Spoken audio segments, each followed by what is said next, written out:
Bonjour à tous, bienvenue sur votre chaîne Jésus Nation.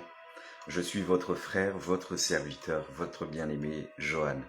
Je viens par l'amour et la grâce du Seigneur encore aujourd'hui échanger avec vous, mes frères, mes sœurs, mes pères, mes mères, mes anciens dans la foi.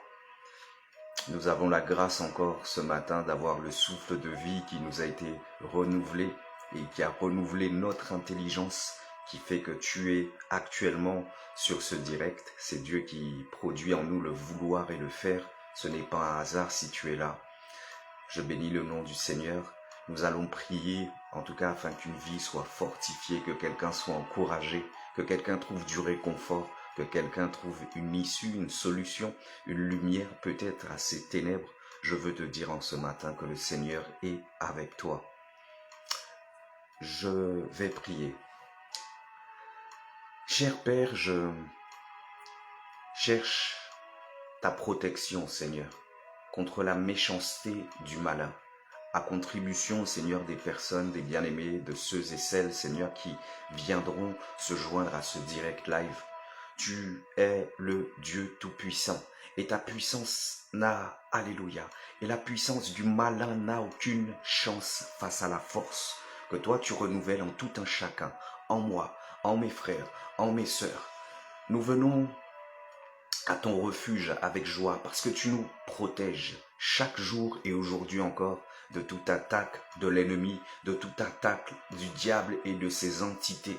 Voilà pourquoi aujourd'hui je te demande humblement de pouvoir, alléluia, alléluia, je te demande ton humble aide pour une prière, pour que cette prière, Seigneur, puisse toucher le cœur de quelqu'un qui est encore, alléluia, qui est encore en train d'assister à ce direct live. Protège tes enfants, protège ton fils, protège ta fille des ruses de l'ennemi, que tu puisses le sauver de ses complots. Couvre-le de ta présence quand ils se sentiront faibles afin que le mal fuit en eux et que, ô Dieu de gloire, tu te glorifies. Je déclare la victoire, Seigneur, sur toute force qui viendrait oppresser tes enfants, qui viendrait déranger tes enfants.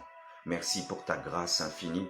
Merci pour tous les décrets sataniques, occultes et malveillants, Seigneur, à l'égard de tes fils et tes filles qui sont consumés aujourd'hui et maintenant même, dans le nom de Jésus. Alléluia. Merci, Seigneur. Alléluia. Jésus, le Seigneur, connaît nos cœurs, nos pensées, et il nous promet sa joie. Ainsi nous parle Jean 16. Nous allons dans les Écritures en Jean 16, du verset 16 à 23.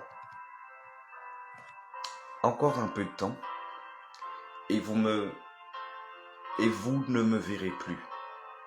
Et puis encore un peu de temps, et vous me verrez de nouveau parce que je vais vers le Père.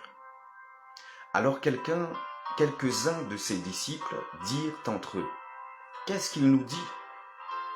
Encore un peu de temps, et vous ne me verrez plus. Et puis encore un peu de temps, et vous me verrez. Je m'en vais vers le Père. » Il disait donc, que dit-il là, un peu de temps. Nous ne savons pas de quoi il parle. Jésus, sachant qu'il voulait l'interroger, leur dit, « Vous vous questionnez les uns les autres sur ce que j'ai dit. Encore un peu de temps, et vous ne me verrez plus. Et puis, encore un peu de temps, et vous me verrez. En vérité, je vous le dis, vous pleurerez, et vous vous lamenterez, et le monde se réjouira. Vous serez dans la tristesse, mais votre tristesse sera changée en joie. La femme, lorsqu'elle enfante, a de la tristesse parce que son heure est venue, quand elle a donné le jour à l'enfant. Elle ne se souvient plus de sa douleur, à cause de la joie de ce qu'un homme soit venu au monde. Vous donc aussi, vous avez maintenant de la tristesse, mais je vous verrai de nouveau. Votre cœur se réjouira et nul ne vous ôtera votre joie. En ce jour-là, vous ne m'interrogerez plus sur rien. En vérité, je vous le dis, ce que vous demanderez au Père, il vous le donnera en mon nom. Alléluia.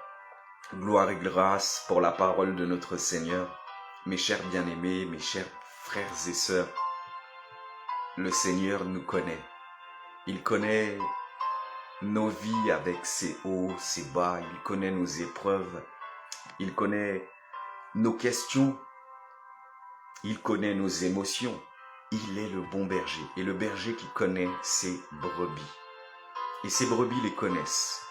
Il veille sur nous. Il veille sur nos pensées. Il veille sur nos cœurs. Voyez le bon berger en action dans notre texte.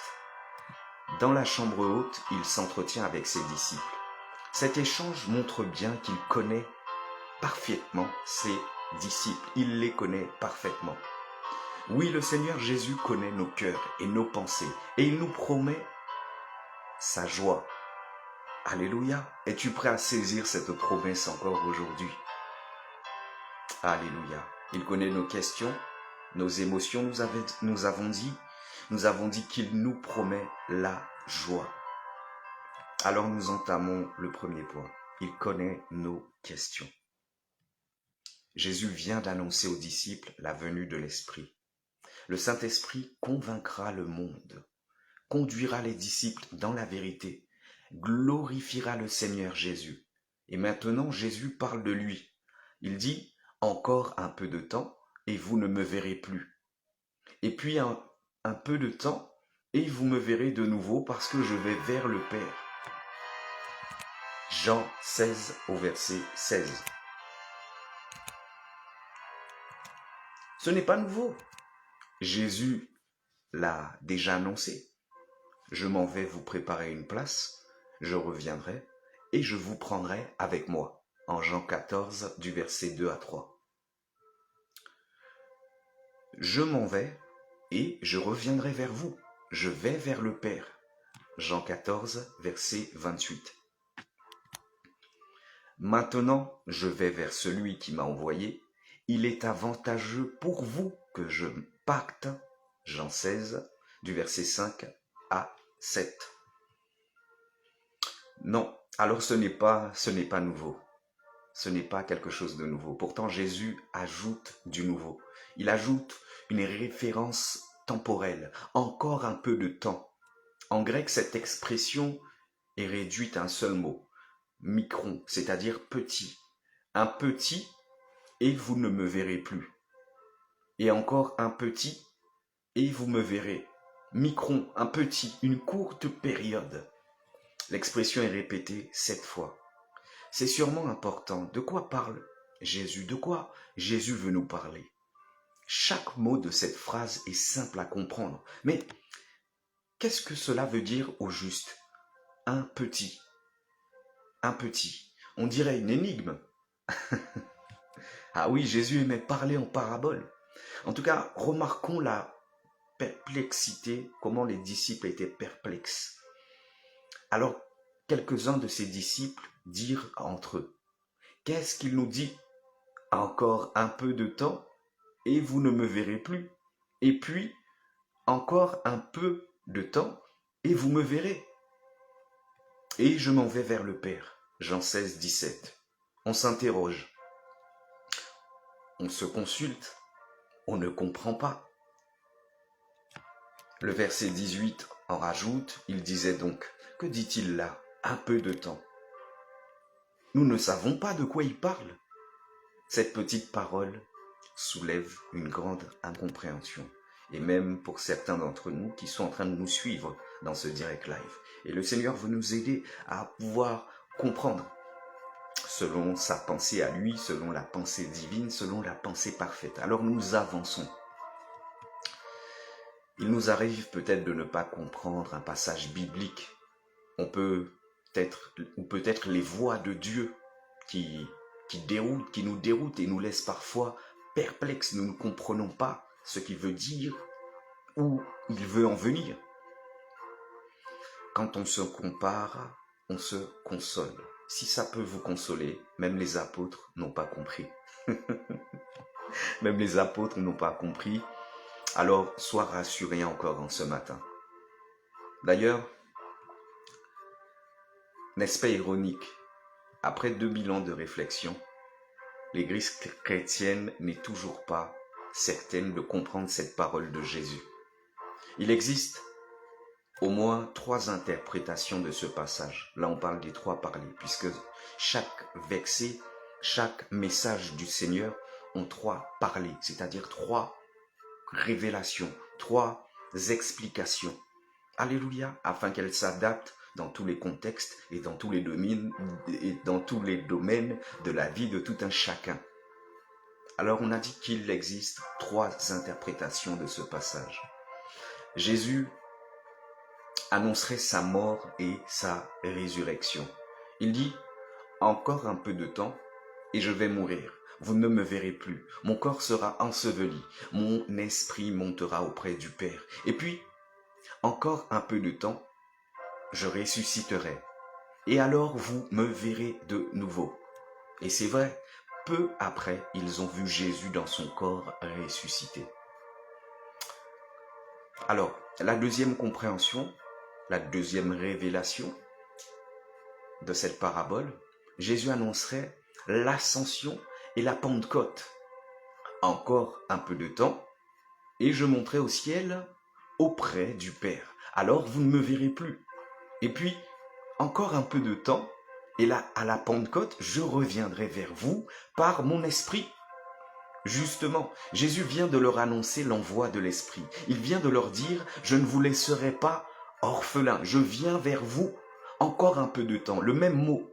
Et le monde ne me verra plus, mais vous me verrez parce que moi je vis et que vous aussi, vous vivez. Jean 14, 18 à 19. Le Seigneur est merveilleux. Et c'est vrai, à partir de la Pentecôte, Jésus est revenu vers eux par son esprit, tel qu'il l'avait promis. Ils l'ont vu spirituellement à travers de la puissance de l'esprit. Le troisième parler, la troisième révélation, la troisième explication. Jésus annoncerait l'ascension et son retour à venir. Encore un peu de temps et je monterai au ciel. Vous ne me verrez plus. Et encore un peu de temps, je reviendrai dans ma gloire. Et c'est vrai, quand il reviendra, tout œil le verra. Jésus en a déjà parlé, plus tôt durant cet entretien. Il dit, je reviendrai et je vous prendrai avec moi, en Jean 14, 3. Bien sûr, ce peu de temps avant son retour nous paraît très long, mais pour Dieu, c'est tout proche. Le temps de Dieu n'est pas notre temps, notre perception du temps et des choses n'est pas la perception de Dieu. Donc, 3 interprétations possibles. Laquelle est la bonne? Les disciples ne comprennent pas, et nous non plus. Enfin, pas complètement. On dirait que Jésus fait exprès pour pouvoir rester ambigu. Mais le Seigneur connaît leurs questions. Jean 16 au verset 19. Nous lisons la parole. Jésus, sachant qu'ils voulaient l'interroger, leur dit, « Vous vous questionnez les uns les autres sur ce que j'ai dit. Encore un peu de temps et vous ne me verrez plus. Et puis, encore un peu de temps et vous me verrez. » Alléluia. Oui, le Seigneur connaît nos pensées, il connaît nos questions, il connaît ce qui nous trouble. Chose étrange, il ne répond pas aux interrogations des disciples. Il ne leur laisse pas le temps de poser des questions. Il leur coupe l'herbe sous le pied pour les orienter dans une autre direction. En fait, Jésus sait très bien qu'ils ne peuvent pas comprendre. Il vient de leur dire au verset 12, « J'ai encore beaucoup de choses à vous dire, mais vous ne pouvez pas les comprendre maintenant. » Alors pourquoi en rajouter? N'est-ce pas pour les garder humbles? N'est-ce pas pour leur faire comprendre qu'ils ont besoin du Saint-Esprit? Le Saint-Esprit qui a été promis, qu'il leur a promis. Parce que sans le Saint-Esprit, il est impossible de pouvoir comprendre la pensée de Dieu. Jésus prend grand soin de préparer ses disciples à leur mission future. Ils auront la tâche de pouvoir et de devoir proclamer l'évangile avec clarté à toutes les nations, comme toi, comme moi. Alléluia. Mais pour l'instant, ils ne comprennent pas la base. Ils doivent d'abord prendre conscience de leur faiblesse. Alléluia. Les choses ont changé. Jésus le sait. Il le dit au verset 23. En ce jour-là, vous ne m'interrogerez plus sur rien. Oui, la lumière se fera en son temps. Ils comprendront et prêcheront l'évangile par la puissance du Saint-Esprit. Mais pour l'instant, c'est l'incompréhension. Et Jésus le sait. Alléluia. Tu n'es pas en retard, bien-aimé. Tu n'es pas en retard. Il n'y a pas de retard quand tu es dans le Seigneur. Attends le temps de Dieu. C'est juste que ce n'est sûrement pas le temps de Dieu. Alléluia. Nous avançons. Alors les disciples veulent surtout savoir. Ils disent, mais que veut dire un peu de temps? Lui veut surtout attirer à lui. Il veut toujours, lui le Seigneur, il veut les attirer à lui. Il dit, vous ne me verrez plus. Vous me verrez. Une parole pour les faire soupirer. Une parole pour leur faire dire, oui, Seigneur, nous avons vraiment hâte de te revoir. Voyez-vous? Qu'en est-il de nous? Shalom, mon bien-aimé Ilyes. Que Dieu te bénisse. Merci je bénis le Seigneur pour ta fidélité, pour ton amour et pour le zèle que tu as pour son évangile et pour cette mission qu'il t'a confiée à toi aussi. Que tu sois béni et que le Seigneur puisse, alléluia, ouvrir les portes là où elles étaient encore fermées, afin que personne ne vienne et ne puisse refermer. Reçois sa grâce infinie encore en ce matin. Sois béni au nom de Jésus. Alléluia. Je disais, qu'en est-il de nous? Sûrement nous comprenons la pensée de Dieu bien mieux que les apôtres dans la chambre haute. Nous connaissons les vérités glorieuses de l'Évangile. Nous savourons leur richesse. Alors n'oublions pas de remercier le Saint-Esprit pour ce cadeau. C'est grâce au Saint-Esprit. Connaître la pensée de Dieu, c'est un privilège. Beaucoup de personnes n'ont pas ce privilège de comprendre les mystères, les paraboles, et même n'ont pas cette grâce qui est donnée par le Saint-Esprit, qui est celle du discernement et de la sensibilité des choses de l'Esprit. Et nous prions encore en ce matin que Dieu puisse faire grâce à quelqu'un qui est dans cette situation, qui n'a pas encore cette sensibilité spirituelle. Nous prions pour que Dieu puisse faire cette grâce à quelqu'un encore aujourd'hui, ce cadeau. Même les apôtres n'avaient pas ce privilège avant Pâques et avant la Pentecôte. Sans le Saint-Esprit, impossible de connaître la pensée de Dieu. Remercions Dieu de tout cœur pour ce don merveilleux. Des gens font des études, ils peuvent même faire de la théologie avancée. C'est pas... Ils n'auront pas les révélations, ils ne vont pas tout comprendre. S'il suffisait de ça, tout le monde aurait poussé dans les études. Mais personne ne pousse dans la relation qui nous a été donnée et qui nous est donnée avec le Saint-Esprit. Voyez-vous, les gens poussent dans la science des choses du monde, dans les études, et pensent que voilà, avoir des têtes pleines vont faire d'eux des êtres accomplis. Avoir une tête pleine ne te donne pas de valeur. Avoir la tête pleine, selon le monde et les choses du monde, faire du copier-coller, du cracher-écouter, ça ne te transformera pas de l'intérieur. Ça ne te renouvellera pas en intelligence et ça ne donne pas la nouvelle naissance. En esprit et en vérité, la parole de Dieu nous dit. Alléluia.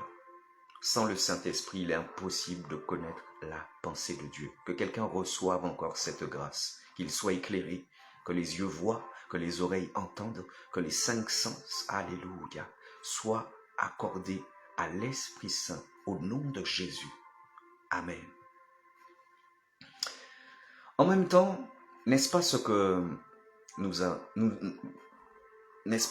avons encore des questions, nous aussi? Mais comment comprendre de tels passages bibliques? Pourquoi telle souffrance dans ma vie? Pourquoi un proche parent a-t-il tel problème? Qu'est-ce que Dieu est en train de faire dans le monde avec cette pandémie? des tas de questions qui nous trottent dans la tête et qui peuvent parfois nous troubler. Le Seigneur sait, il est le bon berger. Il connaît nos questions. N'est-ce pas encourageant? Il nous comprend. C'est vrai, il ne répond pas toujours à nos questions. Pourquoi? Sûrement pour nous garder humbles et dépendants de lui. Sûrement pour nous enseigner notre besoin du Saint-Esprit. Regardez aujourd'hui, les hommes, quand ils ont besoin de vous, ils savent où vous trouvez, où vous cherchez. Mais quand vous aurez comblé leurs besoins, est-ce qu'ils vont se soucier du vôtre? Nous ne savons même pas aimer. Aimer, c'est chercher l'intérêt des uns des autres. Aujourd'hui, on voit des gens dans des relations, maintes et maintes relations, amicales, etc., même des fois amoureuses, mais qui cherchent l'intérêt de l'autre en vérité. Chacun cherche à combler son désir au travers du désir des autres. Et c'est comme ça même que les personnes s'accordent. Les gens ne s'accordent plus selon Jésus-Christ, mais les gens s'accordent selon ce qu'ils ont en commun pour pouvoir avancer et évoluer ensemble. Saint-Esprit de Dieu, aide-nous.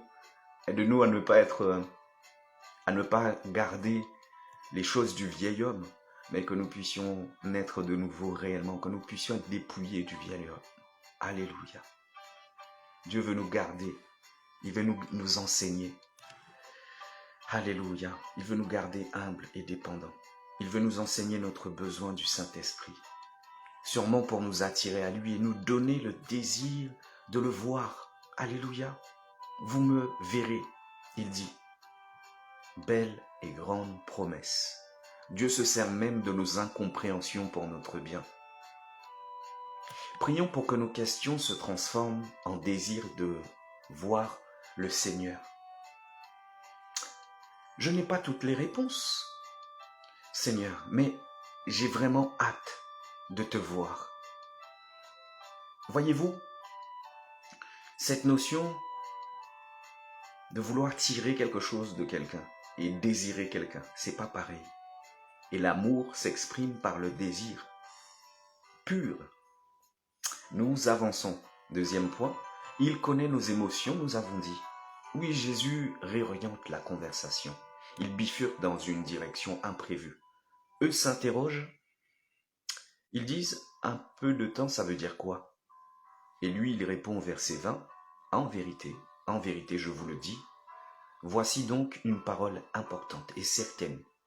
Vous pleurerez et vous vous lamenterez et le monde se réjouira.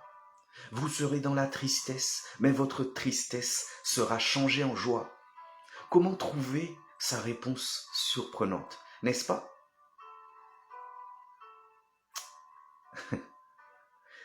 Répond-il à leurs questions? Non. Pourquoi donc? La vie n'est pas seulement une affaire de questions et de réponses. La vie n'est pas seulement une question théologique ou intellectuelle. J'ai déjà rencontré des chrétiens qui semblaient s'intéresser uniquement à la précision théologique. Et je viens dire à quelqu'un ce matin que c'est quelque chose de malsain. Oui, j'ai passé moi aussi des cours théologiques afin de pouvoir grandir dans la connaissance. Mais la connaissance sans l'esprit ne vaut rien et elle est nulle. La vie est plus englobante. Elle inclut aussi les émotions. Il y a des gens qui te disent même d'enlever tes émotions. Tes émotions te sont données par Dieu. Il y a émotion et émotion par contre. Il y a les émotions qui viennent... Ça ne dérange pas le monde de pouvoir fonctionner avec les émotions des ténèbres, c'est-à-dire la révolte, la rébellion, l'hostilité, la colère. Ça ne dérange pas le monde. Par contre, quand tu vas faire preuve d'empathie ou d'affliction par rapport à une situation qui est arrivée à quelqu'un, eh ben ça c'est honteux. Voyez, ils ont tout renversé, même nos cerveaux. Alors, je viens te dire ce matin, ne sois pas charnel. Tous ceux qui sont charnels sont en train de périr. Il y en a même qui sont déjà morts vivants, qui sont déjà des zombies. Toute personne dépourvue de l'esprit est un zombie, est un robot de la société. Et la société ne mène pas au salut. Nous savons très bien qui est le prince de cette société. On a vu que Jésus bifurque. Il passe de la tête au cœur. Il passe des questions aux émotions. Il passe de l'intellect au ressenti. Que veut dire un peu de temps? Vous pleurerez, vous vous lamenterez, vous serez dans la tristesse. Quelle étrange réponse! Vous vous demandez pas aussi parfois pourquoi le Seigneur, pourquoi dans la Bible il y a un livre des lamentations? Parce qu'on dit qu'il est pénible, quelqu'un qui se lamente. Mais si la personne se lamente, c'est parce qu'elle n'a pas de remède par rapport à ceux qui sont appelés à être des disciples. Le secours me vient de l'Éternel, et nous tous nous possédons l'Esprit de l'Éternel en nous, en Jésus-Christ.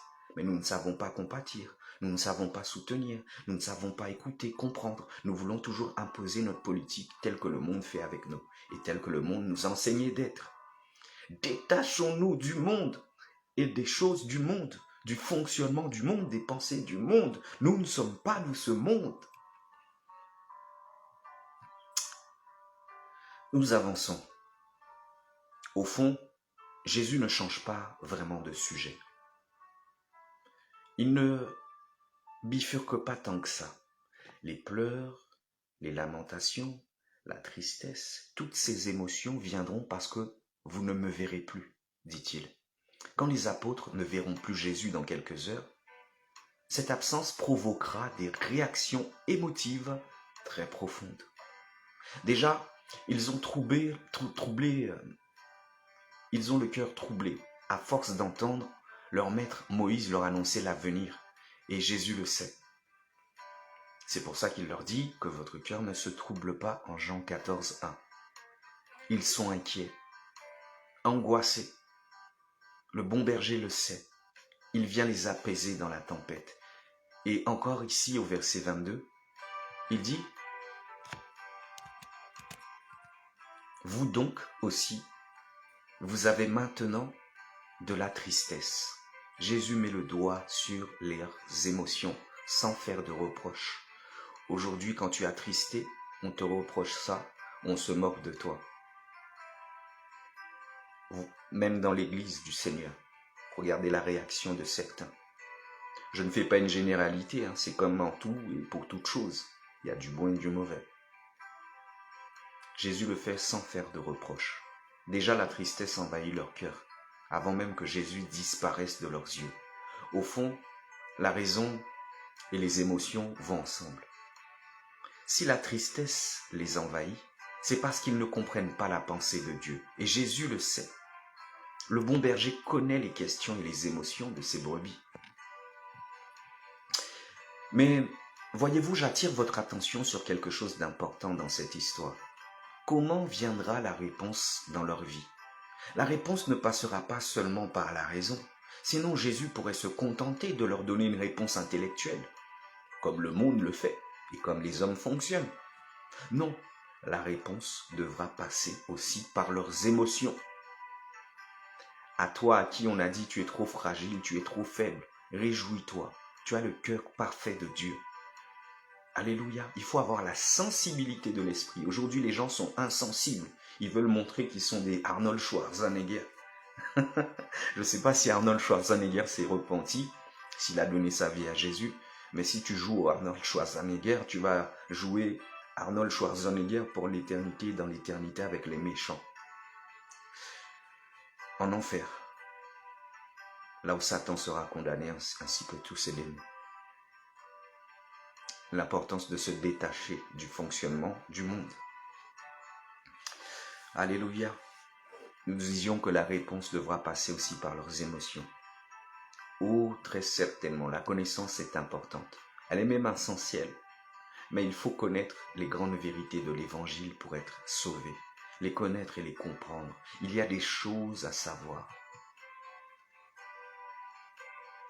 Jésus a déjà beaucoup enseigné à ses apôtres. Et eux, un peu plus tard, prêcheront la vérité et enseigneront tous les conseils de Dieu. Ce sera leur mission. C'est notre mission.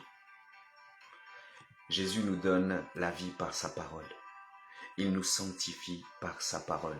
Il nous éclaire par sa parole. Nous devrions toujours faire l'effort de mieux comprendre. Et pourtant, Dieu ne nous donne pas une connaissance parfaite. Il ne répond pas à toutes nos questions. Si un homme de Dieu, un serviteur, une servante te fait croire qu'il connaît tout, qu'il a tout, c'est un menteur. Ça n'existe pas. Celui qui avait toute connaissance des choses du Père, c'était Jésus. Et même Jésus, dans son revêtement d'homme, devait se connecter au Père par la prière. Et c'est ainsi qu'il nous a montré comment nous, êtres faits de chair, devons saisir la connexion parfaite avec le Père. Comment glorifier le Père en tant qu'être humain? Il s'occupe de nos émotions. Il s'occupe aussi de nos émotions. La foi est une connaissance certaine de sa parole et une confiance du cœur qui est produite par le Saint-Esprit qui habite en moi. Alors, je peux dire, oui, ces promesses sont vraiment pour moi. J'y crois, elles me font chaud au cœur, mon cœur brûle pour ta parole, Seigneur. Pour les disciples comme pour nous, la réponse viendra à travers ce genre d'émotions prophétisées par Jésus. Vous pleurerez, vous vous lamenterez, vous serez dans la tristesse. Que veut dire un peu de temps? Un peu de temps. La réponse, vous allez le ressentir. Vous aurez des émotions très éprouvantes. Et oui, les larmes ont coulé, les bouches se sont lamentées, les cœurs se sont remplis de tristesse quand ils ont vu Jésus cloué sur la croix. Dans sa grande compassion, le Seigneur prépare d'avance à travers cette épreuve. Alléluia, il les a préparés d'avance avant cette épreuve. Voilà les émotions que vous aurez. La réponse à vos questions devra passer par le creuset de l'épreuve. Elle ne peut pas se limiter au niveau intellectuel. Il faudra la vivre à travers toutes les fibres de ton être, de notre être. Ça me fait bien rire aujourd'hui des personnes qui sont dans un extrême confort et qui n'aiment pas les épreuves, qui refusent les épreuves, qui ne vivent pas les épreuves. Si quelqu'un n'est pas combattu et ne vit pas d'épreuves, il a bien des questions à se poser. Moi, je vous le dis. Alors, nous avons vu un troisième point. Le Seigneur nous promet la joie. Et ensuite, vous aurez de nouvelles émotions. Nous lisons la parole, Jean 16, 20. Votre tristesse sera changée en joie. Notez bien, Jésus ne dit pas votre tristesse sera remplacée par la joie. Il dit plutôt votre tristesse sera changée en joie. Autrement dit, ce qui vous paraît un grand malheur deviendra la source de votre grand bonheur. Ce qui en est la raison de votre tristesse deviendra la raison de votre joie. La mort de Jésus sur la croix provoquera des larmes et des lamentations. Mais quand ils verront le Christ ressuscité, ils bondiront de joie. Et alors sa mort prendra tout son sens. Gloire à Dieu. Il est mort pour nous délivrer de tous nos péchés. Amen. C'est comme une femme enceinte qui souffre des douleurs de l'enfantement. Ces douleurs ont un sens parce qu'elles ont un but. Dès la naissance de l'enfant, la douleur se transforme en joie. La douleur de voir Jésus englouti sur la croix est devenue la joie de notre salut.